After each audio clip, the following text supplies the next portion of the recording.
Di lapangan SPayLater dan juga S-Pinjam nekat akan menggedor pintu rumah kita kalau kita tidak keluar atau mungkin tidak menemui mereka. Nah, bagaimana solusinya? Yuk kita akan bahas di video kali ini. Oke, Assalamualaikum warahmatullahi wabarakatuh. Buat teman-teman semua yang mungkin saat ini mendapatkan ancaman-ancaman sejenis, karena saya baru saja mendapatkan pertanyaan ya terkait adanya ancaman seperti itu, yang harusnya tidak mungkin terjadi, yaitu ketika DC lapangan menggedor-gedor pintu rumah, apalagi ini SPayLater atau S-Pinjam, harusnya nggak terjadi. Tapi, nah ini dilaporkan yang melakukannya adalah seorang DC yang mengaku SPayLater dan S-Pinjam.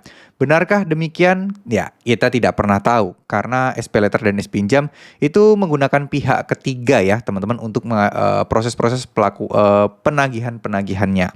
Nah, kita akan bahas lebih detail terkait masalah hal seperti ini, apa yang harus kita lakukan jika kalian mendapatkan ancaman yang serupa atau mungkin dihadapkan dengan situasi yang sama, ya. Oke. Jadi buat teman-teman, yuk ketika kita mendapatkan segala ancaman apapun itu, teman-teman harus berpegang teguh kepada aturan dan apa ya istilahnya, ketentuan-ketentuan dan ketetapan yang berlaku. Sebagaimana yang tercantum di Surat Edaran OJK nomor 19 tahun 2023, di situ udah tertera jelas sih apa yang boleh dan tidak boleh dilakukan oleh oknum DC pinjol, ya.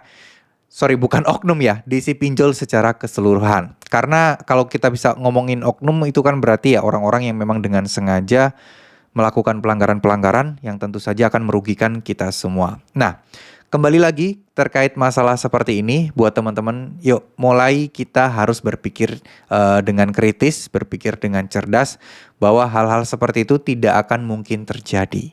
Kalaupun mereka melakukan penggedor-gedor, viralkan, rekam dengan HP, kalau perlu live streaming ya, itu akan membuat mereka jerah. Rekam wajah para oknum-oknum DC tersebut. Nah, sebenarnya kemungkinan besar mereka tidak akan berani, teman-teman. Kenapa? Karena ketika kalian teriak-teriak pun, ya dia akan berhadapan dengan warga sekitar ya. Karena kan itu bukan wilayah mereka, jadi mereka tidak akan berani melakukan hal tersebut. Karena masalah mau menerima atau tidak, itulah adalah hak sepenuhnya teman-teman. Jadi DC pinjol itu nggak punya hak sepenuhnya untuk menolak ataupun untuk memaksa akan harus kalian temui gitu ya. Enggak, mereka tidak punya hak sampai ke sana. Jadi kalau kalian menolak untuk ketemu sebenarnya ya sah-sah aja. Ketika kalian sudah datang, ketika kalian sudah menemui dan kalian bilang, maaf belum ada belum ada uangnya, saya akan masih usahakan, itu udah kelar sampai di sana sebenarnya.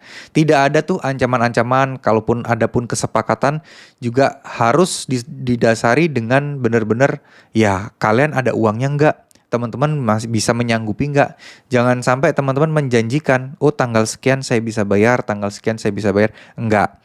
Dan satu hal lagi yang paling penting dan nggak kalah pentingnya sebelum kita memikirkan semua itu tadi, pertanyaan terbesarnya adalah, ada nggak sih DC lapangannya? Jangan-jangan nggak ada nih DC lapangannya. Kita udah berpikir jauh, kita udah ngoceh sana-sini, ternyata ya memang di kota rumah kalian nggak ada.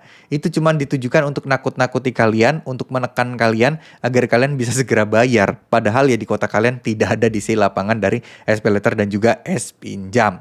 Nah, teman-teman ada di kota mana nih? Bisa tulis di kolom komentar. Ya, setahu saya sih masih kebanyakan di Jabodetabek aja ya. Saya rasa di kota-kota kalian masih belum ada nih buat yang di luar Jabodetabek. Terima kasih ya, semoga apa yang saya sampaikan bisa bermanfaat. Tetap semangat juga buat teman-teman, jangan gampang terperdaya oleh ancaman-ancaman seperti ini karena sejatinya itu nggak akan pernah terjadi. Kalaupun terjadi, kalian punya kekuatan hukum yang kuat untuk melaporkan para oknum-oknum tersebut. Terima kasih, wassalamualaikum warahmatullahi wabarakatuh.